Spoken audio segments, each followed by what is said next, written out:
Hello everyone, আসসালামু আলাইকুম। সবাই কেমন আছেন? আজকে আমি একদম ঝটপট, কোনো ঝামেলা করলাম না, একদম তরকারি ছাড়া টমেটো আর বাটা মাছ ভেজে রান্না করলাম।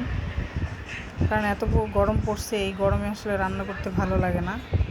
এখন একটা ঢাকনা দিয়ে আমি ঢেকে দিলাম। তো এই তো আমার তরকারিটা হয়ে আসছে। অবশ্যই তরকারির যা যা মশলা আছে সেই মশলাগুলো সব দিবেন। আদা বাটা, রসুন বাটা, জিরার গুঁড়ি, ধনিয়ার গুঁড়ি, হলুদের গুঁড়া, মরিচের গুঁড়া, সব মশলা পরিমাপ মতো দিয়ে এরকম একটা তরকারি রান্না করে খেয়ে দেখতে পারেন। আশা করি সবার ভালো লাগবে। তো এটা আমার তরকারিটা হয়ে গেছে। দেখুন তরকারির কালারটা কত সুন্দর আসছে, মাশাআল্লাহ। আর রান্নাটাও অনেক ভালো হয়েছে।